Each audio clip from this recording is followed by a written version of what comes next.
Good news! Central Americano MBBS just 34 lakhs. Columbus Central University. ఇది ఇల్లా సత్రమా? అబ్బా నువ్వు ఉండవయ్యా, నేను చెప్తున్నాను కదా. వంటింట్లో ఏమేం చేయాలో ఎంత చేయాలో తెలియక అందరూ ఖాళీగా కూర్చున్నారు. 2 రోజుల నుంచి చిన్న పళ్ళకు రావట్లేదంటగా. వెంటనే డ్రైవర్ పంపించి చిన్న పిలిపించండి. 2 రోజులుగా నువ్వు ఎక్కడికి వెళ్ళావు? సముద్రం ఎలా ఉంటుందో చూద్దామని వైజాగ్ వెళ్ళాను. వెళ్ళా సముద్రంలో గోవిందయ్య అయ్యా ఈ లెక్క చూసి పంపించి. నీకు లెక్క చూసి కదా డబ్బులు ఇవ్వాలి. మరి ముందే అయ్యా అయ్యా అంటూ ముష్టోళ్ళగా చేయి చెప్తావిట్రా. నువ్వు ఎప్పుడు వచ్చావు, నీకు ఎంత ఇవ్వాలి చెప్పు. గుమ్మస్తా మీరా నేనండి. మీకు లెక్కలు తెలియకపోతే వెళ్ళి చిన్నయ్య గారిని అడగండి. ఏంట్రా డబ్బా ఇస్తున్నావా? నన్ను ఉద్యోగం అనేది వెళ్ళిపోమన్నారు కదా. అంటే ఏడుస్తావిట్రా. ఎక్కడికి వెళ్ళాలో ఎలా బతకాలో తెలియక ఏడుస్తుంటా. సరే సరే సరే ఏడో ఒక. ఇప్పుడు మా ఇల్లు చూసుకోవడానికి ఎవరు లేరురా. నా కూతురు కూడా ఇక్కడే పని చేస్తుంది. మరి నువ్వు మా ఇల్లు జాగ్రత్తగా చూసుకుంటావా? అలాగేనండి. ఈ ఉద్యోగం పర్మనెంట్ కదండి? అది నీ నరకం మీద ఆధారపడి ఉంటుంది. అంతే కదా, తప్పకండి. ఎలా అదేంట్రా నరాలు తగినట్టు నడుస్తున్నావు? బాలేదా? ఇంకోటి నడుస్తాను.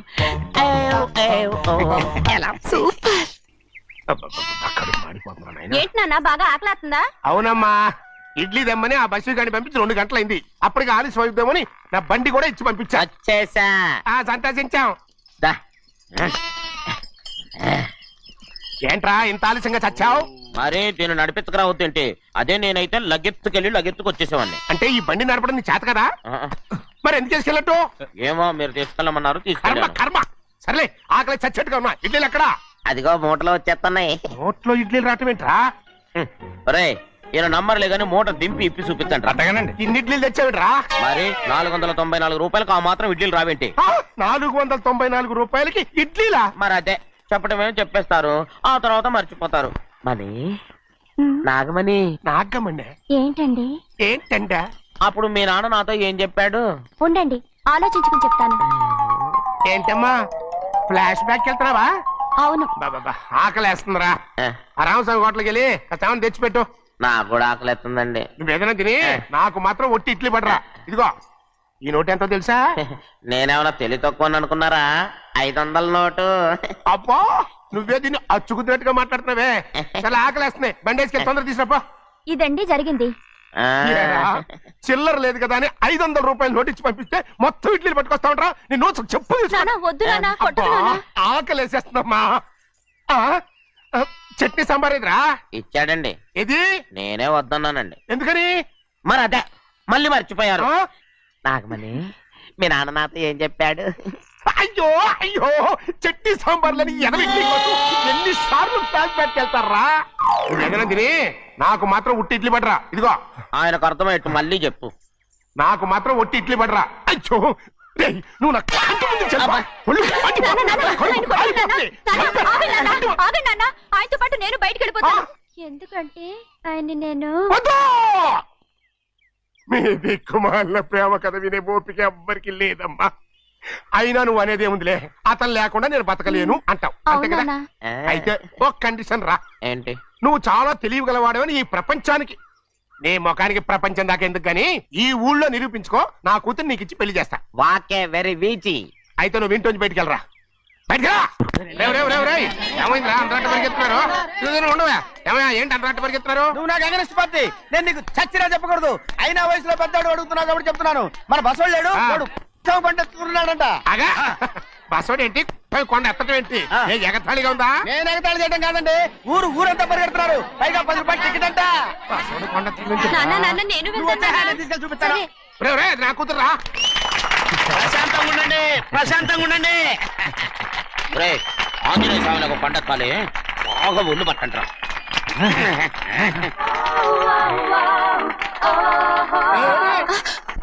ఆడ కొండనెత్తే పోయి నిన్నెత్తిపోతాడు. ఊరుకోండి కుమస్తా గారు, ఆడికి ఆ కొండనెత్తడం ఈజీ, దీన్ని కష్టం. వయసులో ఉన్న ఆడపిల్లని చూస్తే చాలు తలనేరిసినోడికి కూడా జోకులు వస్తాయి.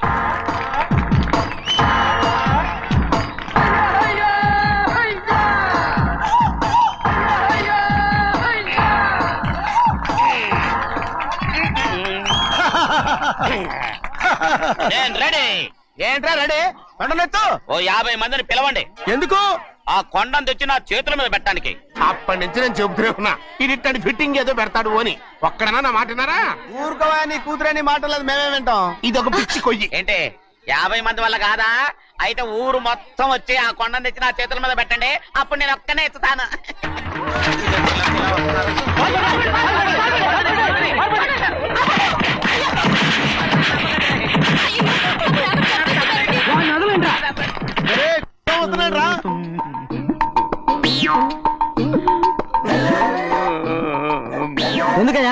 ఎందుకయ్యా అమాయకుని పట్టుకుని అందరూ చిత్త కొడుతున్నారు? అమాయకుడా?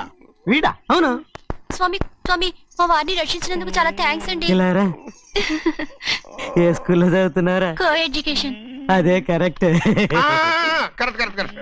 ఇటు ఇటు ఇప్పుడు మాట్లాడు. నీ కూతుర్ని ఇతనికి ఇచ్చి చెయ్యాలి అంటే ఇతను తెలివైన వాడే నిరూపించుకోమన్నారుగా. అవును. ఇప్పుడు నేను చెప్తున్నాను, ఇక్కడున్న మీ అందరికంటే ఇతనే తెలివైన. ఆంజనేయుడు తప్ప ఆ కొండను ఎవరైనా ఎత్తగలరా? చేయలేని దాన్ని చేయగలనని చెప్పి మీ అందరిని నమ్మించి ఇక్కడ తీసుకొచ్చాడే, ఇతను తెలివైనడు కదంటారా? ఇది తీవ్రంగా ఆలోచించవలసిన విషయం. కరెక్ట్. ఒక తెలివైన వాడే ఎదుటి వాళ్ళని తెలివి తక్కువ వాళ్ళని చేయగలడు. He is very bright. ఇప్పుడైనా ఒప్పుకుంటారా? ఒప్పుకున్నట్టే గుండె మీద చేసుకున్నాడు కనుక. స్వామీజీ స్వామీజీ మీ ఆశీర్వాదం ఉంటే వచ్చే వారం నేను నీళ్ల మీద నడుస్తాను, ఆపై వచ్చే వారం భూమి మీద ఈదుతాను. అలాగా? ఏది నీళ్ళల్లో నడు చూద్దాం. ఇక్కడ నీళ్లు లేవే. నువ్వు నీళ్లలో నడుస్తావో నేల మీద ఎత్తావో నాకు అనవసరం. నా కూతురుతో నువ్వు సరిగ్గా నడుచుకుంటావా లేదా? స్వామీజీ చెప్తే నడుచుకుంటాను. స్వామిలాగా మాత్రం నడవకు. ఈ జన్మలో చస్తే నీకు పెళ్ళి అవుతుంది. చేతులు కలపచ్చుగా. భజన వాయించండి. వెళ్ళొస్తాను. స్వామీజీ స్వామీజీ స్వామీజీ ఏంట్రా? అది నా పెళ్ళం చెయ్యి. ఓ సారీ, నా చేతి కర్ర అనుకున్నాను. స్వామీజీ అంటే వీడు కర్రను వదిలేసి కన్నీని ఎత్తుకెళ్తున్నాడు. రండి. అయ్యయ్యో నా కాళ్ళు చేతులు ఆటలు లేసే. మీరెందుకు వచ్చారయ్య గారు? కబురు పెడితే నేనే వచ్చేదాన్నిగా. కూర్చోండి అయ్యా, కూర్చోండి. చెన్నయ్య టౌన్ కి వెళ్ళాడు, ఏదో కొట్లో పని చేస్తున్నాడు. దాన్ని ఎవడు మార్చగలడు? నేనేం వాడిని చూడటానికి రాలేదు, నిన్ను చూడటానికి వచ్చాను. అవును, వారం వారం డబ్బుల కోసం వచ్చేదానివి 2 వారాలుగా ఎందుకు రాలేదు?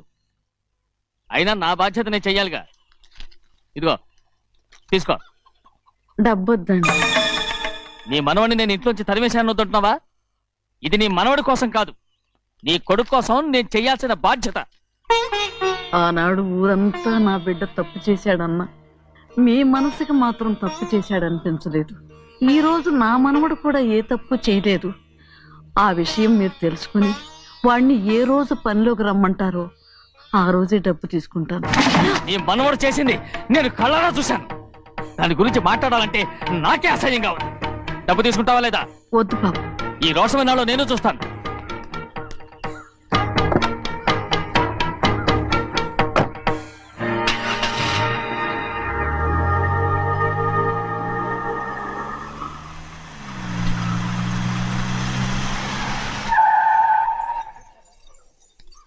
ఏంట్రా అందరూ ఇంట్లో పనులు మానేసి బయట కబుర్లు చెప్పుకుంటున్నారు?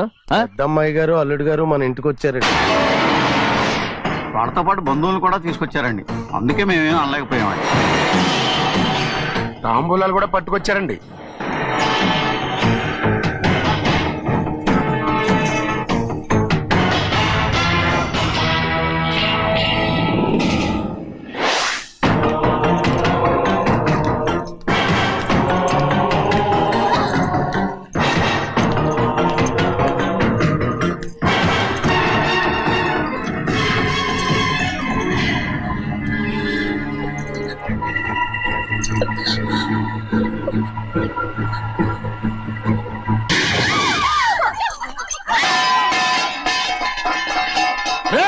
అయ్యా 15 ఏళ్ళైంది బంధాలు తెగిపోయి.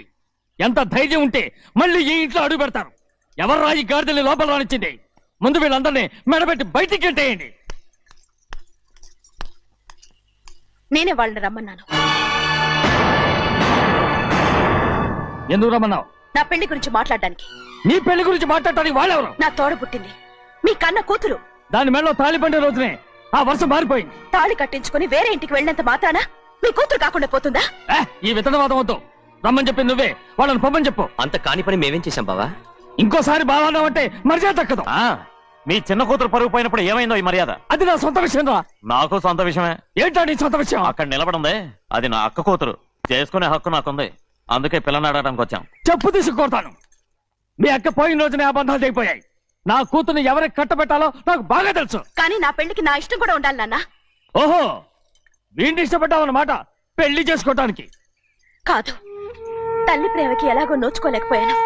అట్లీస్ట్ ఆ ఇంటికి కోడలుగా వెళ్ళి అక్కలోనైనా అమ్మని చూసుకుందామని ఆశపడ్డాను. నీ ఆశ నే బతుకున్నంత కాలం తీరదు. ఎందుకు తీరదు? నా పెళ్లికి మీ అనుమతి అవసరం లేదు. నేను ఇప్పుడు మేజర్ని.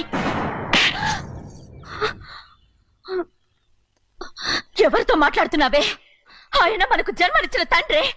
ఆయనకిష్టం లేకుండా నీ పెళ్లి జరిగిపోతుంది అనుకుంటున్నావా? నువ్వు మేజర్ని అంటున్నావే.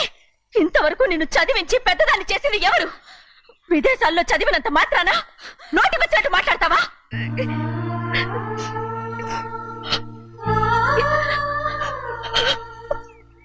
నన్ను క్షమించండి నాన్న. ఎలాగైనా మన కుటుంబం కలవాలనే ఆశతో దాని మాటలు వినే ఇక్కడికి వచ్చాం. మీ ఇష్ట ప్రకారమే ఎవరికైనా ఇచ్చి పెళ్లి చేసి దాన్నైనా చివరి దాకా మీతోనే ఉంచుకోండి.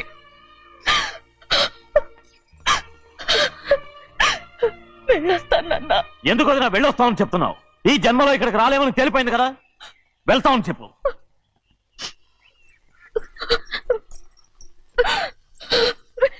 గోవిందయ్య, అయ్యా ఈ దరిద్రాన్ని బయటపడి. అలాగేనండి. నన్ను క్షమించండి నాన్న. ఊరుకోమ్మా, ఏదో తెలియక చేసావు, పర్వాలేదు.